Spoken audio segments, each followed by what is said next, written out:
And so he became hypersensitive and blamed the media for the crashes of his relationships, never thinking that they could have something to do with himself.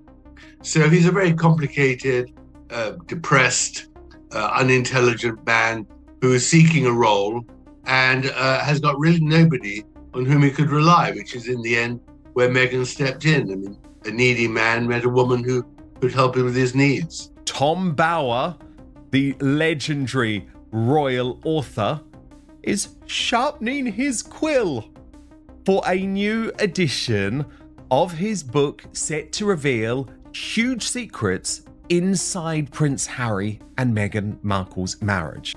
I think personally, they've separated their professional lives, but I think what's really a great problem for them now, as of the last few weeks, is that Meghan has got no real income anymore. She's finished. Breaking right now, Prince Harry and Meghan Markle spent the week using the With Love Meghan promotional campaign to try and suggest that everything is rosy in their very, very rocky marriage.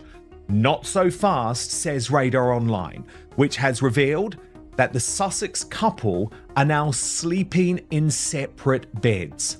Let me take you through this bombshell. A man who she abandoned for months to the media and now presents her mother, Doria, speaking for the first time, telling outright lies about her ex-husband.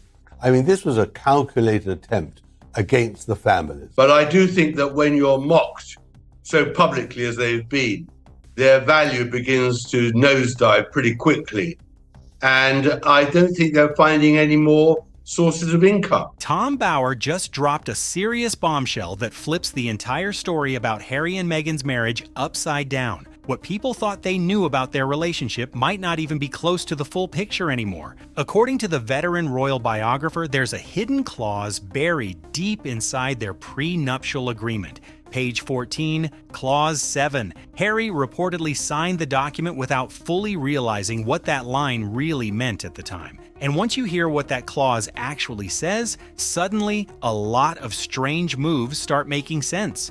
Meghan's sudden decision to bring back Sunshine Sachs in January 2026 doesn't look random anymore. When you connect that move to the quiet financial positioning she's reportedly been making since 2022, the timeline starts looking very calculated. Meghan Markle and Prince Harry's marriage is said to be under major strain as backlash has gotten under the Duchess's skin so much that she's sleeping apart from her husband and wondering whether or not she would be more popular on her own, Radar Online can reveal.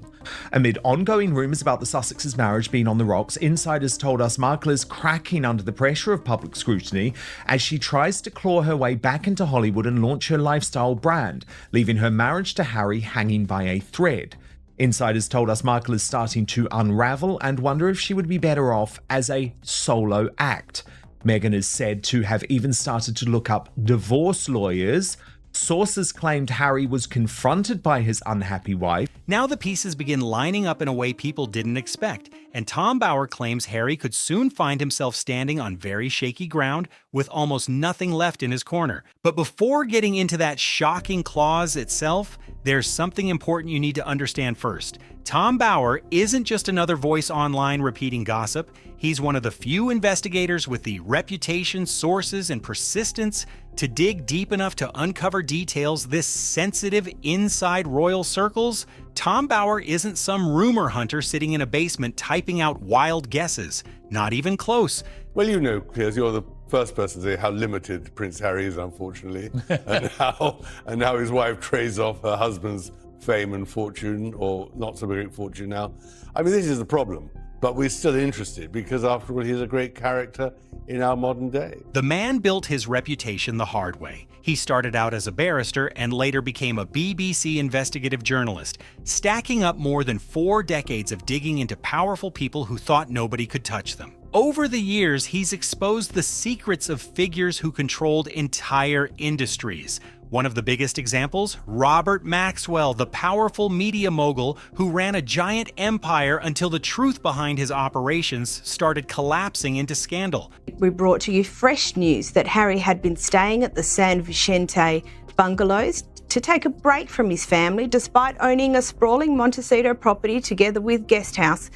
And this week, those rumours are intensifying. Tom Bower was one of the investigators who helped bring that story into the light. He also dug deep into Mohammed Al Fayed's business world, peeling back the curtain on how influence and money really moved behind closed doors. And he didn't stop there. Bower even investigated Simon Cowell's entertainment empire, showing how deals, power plays, and behind-the-scenes maneuvering actually shaped the industry. So when Tom Bower writes something explosive, publishers don't panic or pull back. They do the opposite. They line up their top legal teams because they know his research is built like concrete.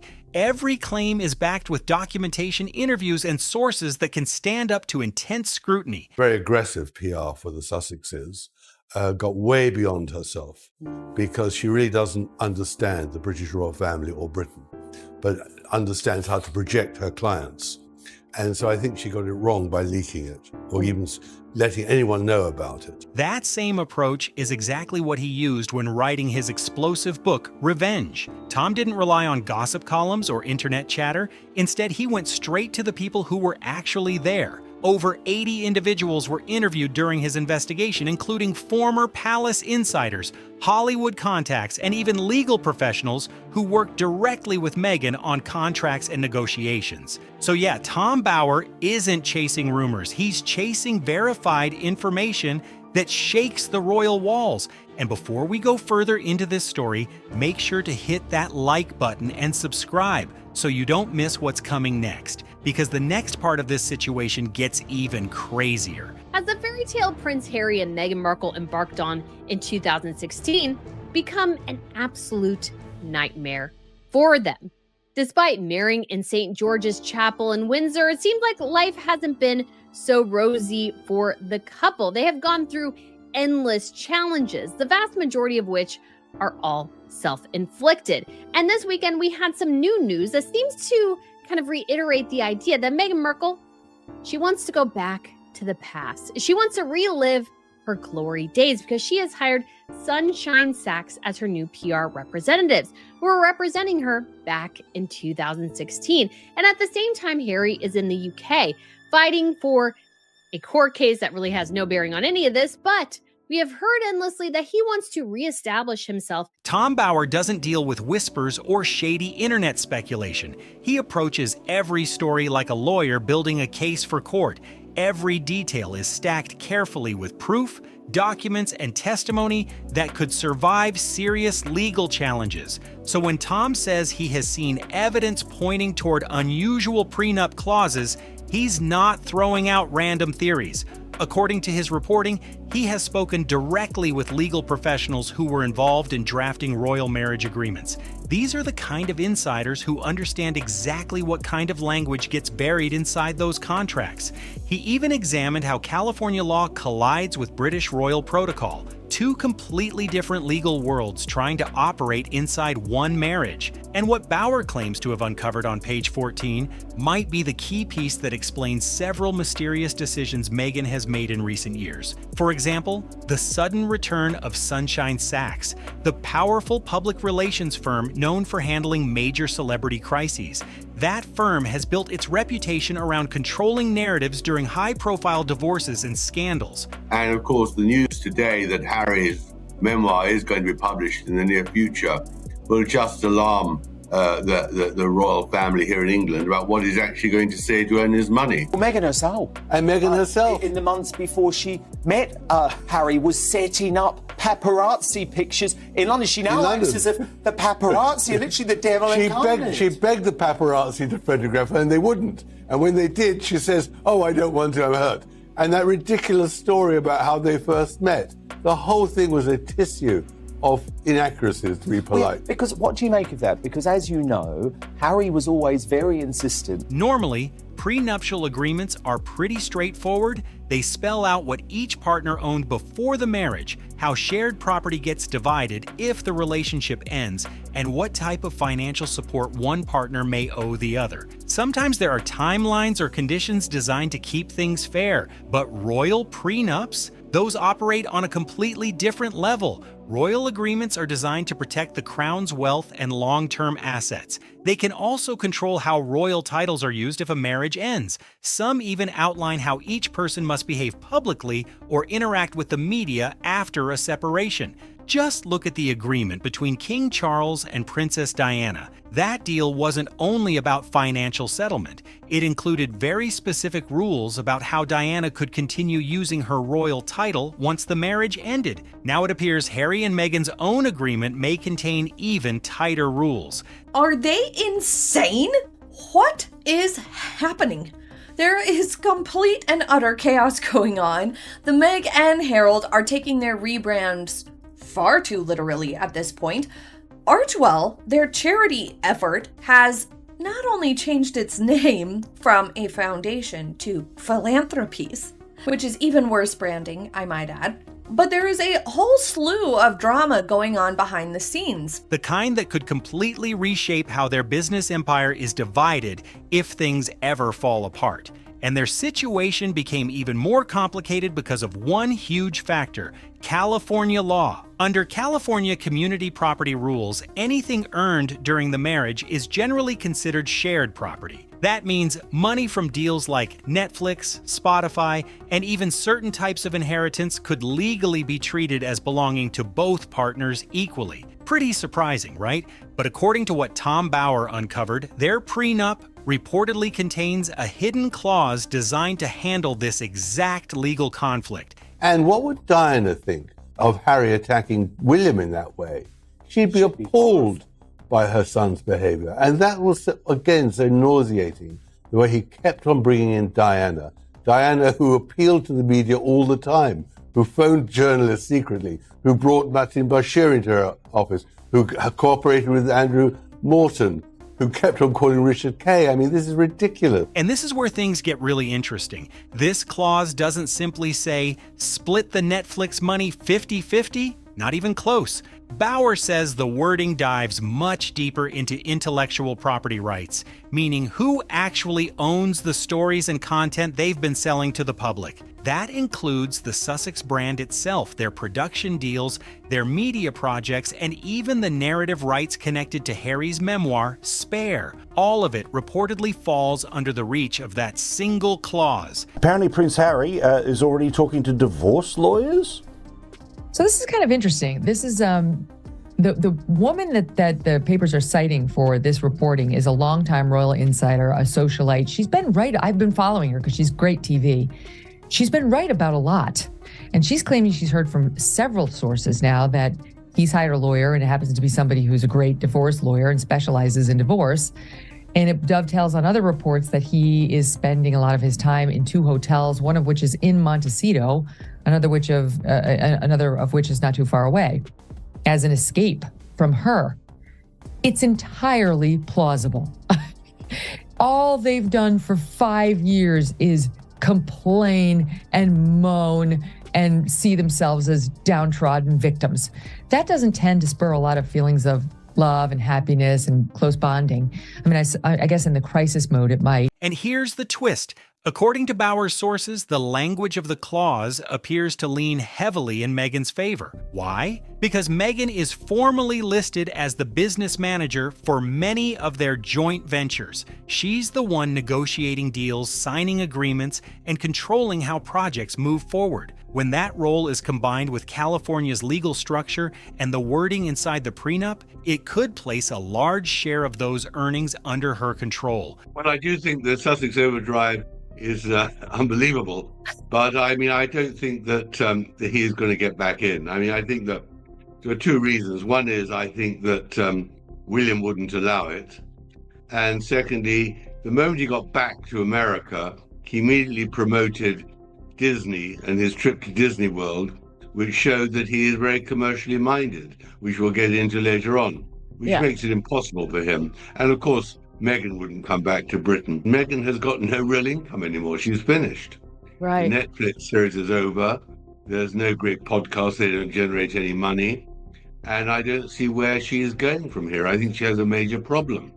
And I think as of this week, the signal for her great problem is that she turned up at Kevin Costner's. But the most shocking part of Bauer's claim is this: that clause wasn't originally part of the 2018 prenup agreement. According to insiders he spoke with, the clause was added later as an amendment after the wedding. A quiet update slipped into the legal framework once their business empire started growing. And here's where things get dramatic. Harry reportedly signed the amendment without carefully examining the details, trusting Meghan and the legal team handling their affairs. Just one signature, and according to Bauer's reporting, the decision could shift enormous financial leverage toward Meghan if the relationship ever faces serious trouble. At that moment last year, she was about to promote her Netflix series and didn't want to firstly be seen with Harry, and secondly didn't want to go somewhere where she'd appear cheap and give it gratis. And this year, she is desperate to be seen. Yeah. And that's why she turned up. So I think she has a major problem, financially and professionally. And I think that Harry has a problem because he's lost his charity centre Bailey in Africa. He better up, and all these commercial deals are declining. I think that his reputation is somewhat toxic. And I think Invictus is his only lifeline. And there'll be problems with that too. I mean, we've seen people leaving Invictus recently. I think that's you mentioned the Disney special. Does the Disney special at all? Prenup amendments actually happen more often than people realize. Couples revise them after major life events like buying property together, launching businesses, or welcoming children into the family. It's basically a way to update the agreement so it matches their new reality. And Tom Bauer's investigation suggests Harry and Meghan made exactly that kind of update in 2020, right at the moment when their entire life was turning upside down. That was the year they stepped back from royal duties, moved to California, and suddenly began signing huge entertainment deals that transformed them into global media players. On the surface, it looked like a bold new chapter, but behind the scenes, according to Bauer's findings, legal adjustments were quietly reshaping the foundation of their financial partnership. I would argue their Hollywood misadventure has been more of a nightmare than anything else. And they've gone from poor decision to bad decision to worse decision every single time. And with the hiring of Sunshine Sachs, I couldn't help but think, and Harry going back to the UK more, or wanting to, can't help but think, if the two of them had a time machine and knowing what they know now, could have gone back to 2016, would they have made some different decisions? I can't help but wonder if the answer there is yes. Now, of course, this is just speculative, and they love their children. I'm sure to a certain extent they love each other, but we have a couple who has had a really unnecessarily difficult existence. And that's not the fault of the media. That is not the fault of his family. That's been their fault. Everything that has happened to them has been broadly their fault. And they can't seem to help recognize that. And so what they're doing, though, as things go sort of off the rail, is that they're regressing to, let's say, an earlier stage in life. Updating the prenup made perfect sense on the surface, but what Tom Bauer uncovered turns that amendment into a serious game changer. According to Bauer, he spoke with lawyers who were involved during Meghan's first divorce from Trevor Engelson, and what they revealed paints a very sharp picture of how she handles legal matters. They described Meghan as extremely focused when it came to contracts and paperwork, the kind of person who studies every single line, questions every phrase, and refuses to sign anything until she understands exactly what it means. The insider revealed Meghan has made it clear that if and when they do split, she would demand a hefty settlement and to keep her royal title. She won't go anywhere unless it's with a title, property, and a huge sack of money. Meghan will make a deal to protect herself. Wow. Tasha is with me now. Yeah. This is astonishing, but remember, it comes just weeks after that Vanity Fair bombshell that Meghan is already shopping the post-divorce book to publishers. This wasn't someone casually trusting others to handle the details. She reportedly had an entire legal team reviewing every clause before agreeing to anything. Those same legal sources told Tom Bauer that Meghan walked away from that first marriage with a powerful lesson in mind. always protect your earning power no matter what happens. When her relationship with Trevor ended, she left the situation clean and financially secure because the legal structure around their finances had been carefully organized from the beginning. Now fast forward to 2020. Look at what was happening during that time. Meghan and Harry were rapidly building a brand together. Major business deals were being negotiated behind the scenes. In September of that year, they finalized their massive Netflix partnership. Soon after that came the Spotify agreement. Their media empire was suddenly taking shape in a very big way. And right in the middle of all that movement, that's when the prenup amendment appeared. Tom Bower suggests that this moment may have been used to secure Meghan's long-term financial position as their business ventures expanded. If that clause was adjusted at the exact time their brand value was exploding, it could explain why that amendment is suddenly drawing so much attention today. Their Archewell Foundation, which also operates as a business and production platform, was launched around the same period. And according to what Tom Bower uncovered, the updated prenup language was finalized right in the middle of this entire expansion phase. The timing alone raises serious questions. Now here's where things get even more interesting. Under California law, Meghan already had the legal right to half of everything the couple built together during their marriage. That includes the major deals, brand partnerships, and entertainment projects they launched as a team. But according to Bower's sources, the amendment reportedly gave her something even stronger than that: control. Meghan's name is listed as the primary name on several of their business registrations. On official documents connected to Archewell, her name reportedly appears first in the filings. And the most surprising detail of all, according to the sources Bower spoke with, the updated clause may include language that gives Meghan majority ownership of the Sussex brand if the marriage were ever to end. That's not just careful planning, that's strategic positioning. Tom Bower even returned to Meghan's previous legal team from her first marriage to understand her negotiation style. And the way they described it says a lot. They explained that Meghan approached negotiations with patience and precision. She knew exactly what she wanted and relied on her lawyers to structure agreements that protected her long-term interests. When Meghan separated from Trevor Engelson, her legal instructions were reportedly very clear. She wanted an exit plan that left her completely independent, no complicated financial ties, and no unfinished business. And looking at how events appear to be unfolding today, it seems that same mindset may have followed her into her marriage with Harry. Her approach was reportedly simple and direct: no tangled finances, no ongoing obligations, and no complicated shared structures that would require long-term interaction after a breakup. The goal was always a clean separation if things ever reached that point, one where she could walk away with her career intact and her financial position secure. Tom Bower also looked deeper into another piece of the puzzle: Sunshine Sachs. According to his reporting, Meghan first hired the powerful PR firm back in 2017, right around the time she began dating Harry. And Sunshine Sachs isn't just any publicity agency. They are known across the industry for handling extremely sensitive situations for high-profile clients. The firm built its reputation managing celebrity crises, particularly complicated public breakups. One of their most famous cases involved guiding Katie Holmes through her separation from Tom Cruise, helping control the narrative during a very intense media storm. They've handled numerous other major separations involving public figures. So when Tom Bower discovered that Meghan brought Sunshine Sachs into her circle during her early royal years, it immediately caught attention, because bringing in a firm like that shows a very clear understanding of one thing: controlling the story before the story controls you. Then something interesting happened in 2020. Shortly after Meghan and Harry moved to the United States, they ended their relationship with Sunshine Sachs. The public explanation at the time was simple: budget concerns. But according to Bower's inside sources, the real reason may have been different.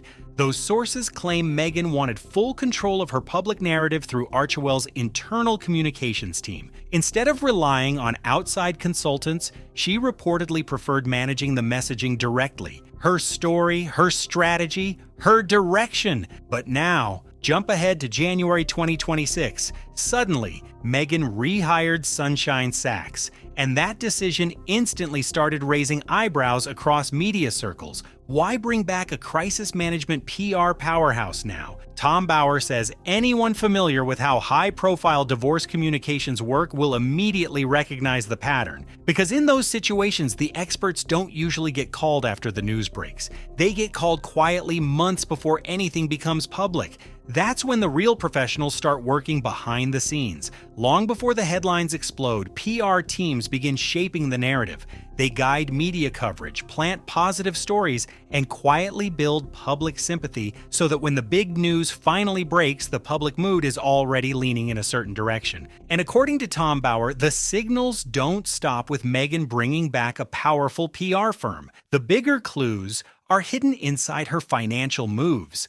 Since 2022, Meghan has been quietly shifting gears. She started developing her lifestyle brand, American Riviera Orchard, while laying the groundwork for something much larger behind the scenes. Her recent business moves show a very clear pattern. Meghan has been structuring new ventures as completely separate business entities. And when you look at the official filings, one detail jumps out immediately. Her name appears on them alone. Trademark applications have reportedly been filed under Meghan's personal name, leaving Harry completely absent from the paperwork. Even more interesting, photos have surfaced showing Meghan attending private business meetings across Los Angeles without Harry by her side. According to Tom Bower, none of this looks random. In fact, he says it closely mirrors the exact strategy Meghan used before her earlier split from Trevor Engelson. The pattern follows a very familiar sequence. First, establish a strong professional identity separate from your partner. Next, develop independent income streams that can stand entirely on their own. Then ensure your long-term financial stability doesn't depend on anyone else.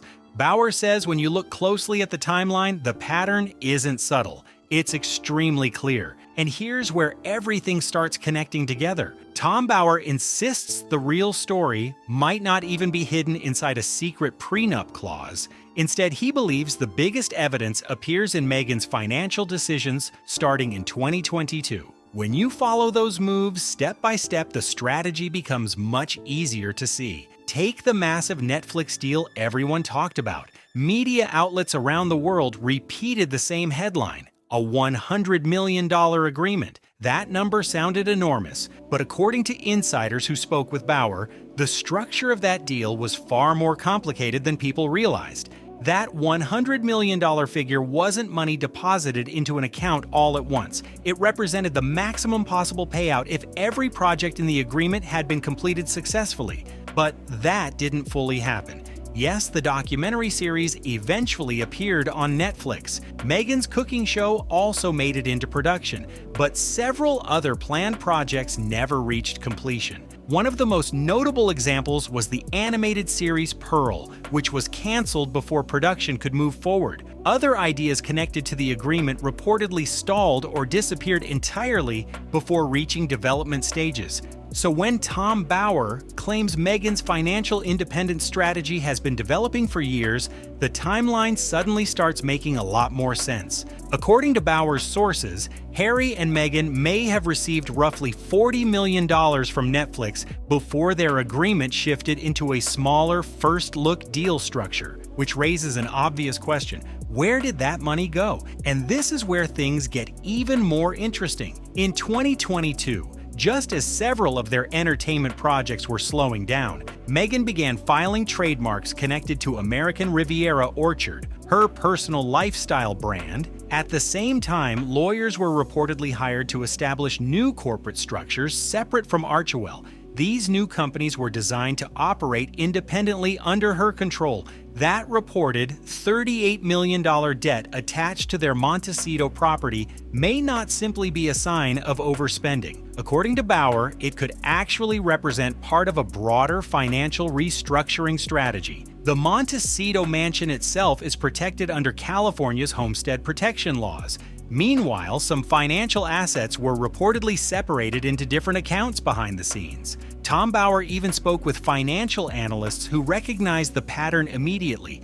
They explained that Meghan's financial positioning closely resembles asset protection strategies sometimes seen before high-profile separations. Look at the details. The American Riviera Orchard trademark is registered solely under Meghan's name. Her podcast partnership with Lemonada Media was negotiated as a solo project. Even her children's book, The Bench, was reportedly structured without financial ties to Harry. One by one, these projects create independent income channels, and according to Tom Bower, the real turning point appears to be 2022. That's when Meghan's business activity shifted noticeably from joint ventures toward individual ownership. It's also around the time when her public appearances with Harry reportedly became less frequent unless required for official events. Bower believes that may have been the moment when a long-term exit strategy quietly started taking shape behind closed doors. According to his reporting, the prenup amendment clause discussed earlier may provide the legal structure supporting those financial decisions, and Bower's timeline prediction is dramatic. He suggests that if tensions inside the marriage were to escalate, a formal divorce filing could potentially appear within 6 months after January 2026. Why that specific window? Because California law requires at least 6 months of residency before a divorce filing can move forward in court. Meghan has already satisfied that requirement. Once legal papers are filed, several mechanisms could activate almost immediately. Royal title limitations would come into play, asset division proceedings would begin, and the intellectual property clause inside the prenup could determine who ultimately controls the Sussex brand and its future earnings. From there, the balance of power could shift very quickly. And according to Bower's interpretation of the legal structure, Harry could even face the possibility of losing control over the Montecito mansion if the asset division moves in that direction. If the Montecito mansion ever ends up being sold during an asset split, Harry could lose a huge piece of what they built together. He might even lose majority control of Archewell, the organization that became the center of their post-royal life. And because their children live in California, where Meghan has reportedly handled most of the day-to-day parenting, custody decisions could also lean heavily in her direction if a legal battle ever begins. But the toughest detail in Tom Bower's claim goes even deeper. He says the amendment Harry signed, without fully studying the fine print, may include restrictions on how he can profit from telling his royal story in the future. That means, beyond the projects already released, his ability to build new deals around that narrative could be limited. And when it comes to custody, Bower points to how California family courts usually operate. Judges often focus on stability for the children first. So if Meghan can show that she has been the primary caregiver while Harry spent large amounts of time dealing with legal fights and public commitments, that could strongly influence how a court views the situation. Which brings up the biggest question people keep asking right now. Does Harry even realize what might be unfolding behind the scenes? Tom Bower's answer makes the situation sound even more unsettling. He believes Harry may sense that something feels wrong, but doesn't fully understand how complex the legal structure around him has become. Look at his recent courtroom appearances in London, the tense exchanges with the judge, the emotional moments when discussing the way the press has treated Meghan, even the visible frustration that seemed to spill out during the hearings. Bower argues that behavior doesn't look like someone completely confident about the stability of his personal life. To him, it looks more like a man under intense pressure, trying to hold everything together while the ground around him keeps shifting. Sources close to Harry reportedly say he has been feeling increasingly isolated. Some of his legal advisors even warned him about the serious financial risks tied to his ongoing lawsuits. But according to Bower's reporting, Meghan encouraged him to continue those legal battles. And that raises the question Bower keeps returning to. Why push forward with extremely expensive legal fights that could drain millions from the family's finances, unless the long-term financial consequences may not affect you the same way? In the end, Tom Bower's conclusion is blunt and unsettling. He believes that somewhere along the way, Harry may have signed away far more than he realized, buried deep inside page 14, clause 7. Only now, Bauer suggests, the full meaning of that signature may finally be becoming clear. According to his interpretation, Meghan could potentially walk away with control of the brand, a large share of their joint assets, and a strong legal position surrounding the children, all supported by that 2020 amendment Harry agreed to sign. Looking back, Bauer argues that clause may not have been designed to protect the marriage at all. Instead, it may have quietly prepared for the possibility of the marriage ending. And that's the twist very few people saw coming. So now the big question is yours. Do you think Meghan planned every move step by step from the beginning? Or is Tom Bauer simply connecting dots that don't actually form the full picture? The debate is heating up everywhere, and everyone seems to have an opinion. Make sure to like, subscribe, share the video, and drop your thoughts in the comments, because if Tom Bauer's timeline turns out to be right, this royal storm might only be getting started.